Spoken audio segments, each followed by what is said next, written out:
معدوم ہوتا ہوا ہدہد، جسے ہم نے بچپن میں پہلی کتاب میں پڑھا تھا، ہے ہدہد۔ مختلف علاقوں اور مختلف زبانوں میں اس کے مختلف نام ہیں۔ جس طرح اس کے مختلف علاقوں اور مختلف زبانوں میں مختلف نام ہیں، اسی طرح اس کے بارے میں مختلف علاقوں میں مختلف آراء پائی جاتی ہیں۔ میں ہوں حسن نیازی، آپ دیکھ رہے ہیں میرا فیس بک پیج اور یوٹیوب چینل۔ باقی مذاہب کے متعلق تو میں اتنا نہیں جانتا، ہاں البتہ اسلام میں اس کے بارے میں یہ کہا جاتا ہے کہ یہ ایک بہت ہی اچھا پرندہ ہے۔ یہ جس جگہ ہوتا ہے لوگ اسے نیک شگون سمجھتے ہیں اور کہتے ہیں کہ یہ جس گھر میں رہائش کرتا ہے وہاں پہ برکتیں راج کرتی ہیں۔ کہا جاتا ہے کہ اللہ تعالیٰ کے پیغمبر، جو کہ ہر چرند پرند کی زبان بھی سمجھتے تھے، سلیمان علیہ السلام کا یہ مخبر تھا، اور اس کے بارے میں مشہور ہے کہ جو ایک ملکہ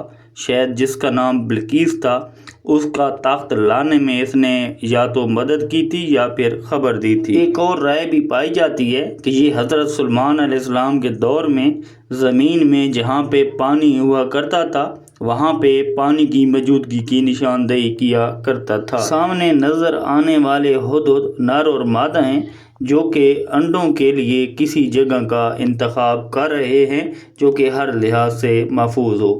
میں یہاں پہ موجود تھا اور نوٹ کرتا رہا کہ یہ کتنی باریکی سے جائزہ لے رہے ہیں کہ یہ اینٹوں کا ڈھیر پڑا ہے کہ جہاں پہ یہ انڈے دیں تو یہ جگہ ہر لحاظ سے محفوظ ہو۔ لیکن اس کے ساتھ ساتھ میں یہ بتاتا چلوں کہ یہ پرندہ معدوم ہوتا جا رہا ہے۔ آپ نے بھی کمنٹ سیکشن میں بتانا ہے کہ آپ نے آخری مرتبہ اس پرندے کو کب دیکھا تھا اور اب آپ کے علاقے میں یہ کس تعداد میں پائے جاتے ہیں۔ آپ کے ہاں یا آپ کے مذہب میں اس کے متعلق کیا رائے پائی جاتی ہے کہ یہ پرندہ نیک شگون رکھتا ہے یا ایسی کوئی حقیقت نہیں ہے؟ جیسا کہ میں نے بتایا ہے کہ اس کے مختلف علاقوں اور مختلف زبانوں میں مختلف نام ہیں، تو آپ نے کمنٹ سیکشن میں یہ ضرور بتانا ہے کہ آپ کا کون سا علاقہ ہے اور آپ کون سی زبان میں اسے کس نام سے پکارتے ہیں۔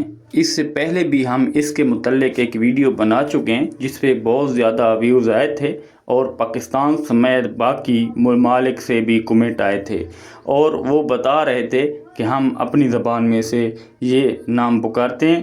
اب پتہ چلتا ہے کہ اس مرتبہ ہماری یہ ویڈیو کہاں کہاں تک دیکھی جاتی ہے۔ مزید آپ نے بتانا ہے کہ آپ کا مذہب کون سا ہے اور آپ کے مذہب میں اس کے متعلق کیا کہا جاتا ہے اور آپ کے مذہب کے مطابق اس پرندے کو کیسا پرندہ سمجھا جاتا ہے۔ اس کے ساتھ ساتھ ہم یہ بھی ضرور کہیں گے کیونکہ یہ ایک بہت خوبصورت پرندہ ہے اور معدوم ہوتا جا رہا ہے، تو اس لحاظ سے اس کو اپنے گھر پہ پالنا چاہیے، مناسب رہائش دی جانی چاہیے اور وہاں پہ اپنی دیکھ بھال میں اس کے بچے کروانے چاہیے۔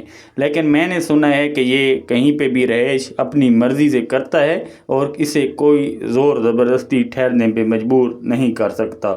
پچھلی ویڈیو میں لوگ کمنٹ سیکشن میں بتا رہے تھے کہ جو عامل لوگ ہوتے ہیں اس پہ عمل کرنے کے لیے اسے پکڑ کر لے جاتے ہیں اور اسے ذبح کر کے کوئی عمل کرتے ہیں، لیکن میرے نزدیک اس کے معدوم ہونے کی یہ وجہ نہیں ہو سکتی کہ اتنی زیادہ تعداد میں عامل اسے پکڑ نہیں سکتے۔ آخر میں عہد کریں کہ پاکستان میں اس سمیت معدوم ہوتے ہوئے پرندوں اور جانوروں کی ہم حفاظت کریں اور انہیں معدوم ہونے سے بچا لیں۔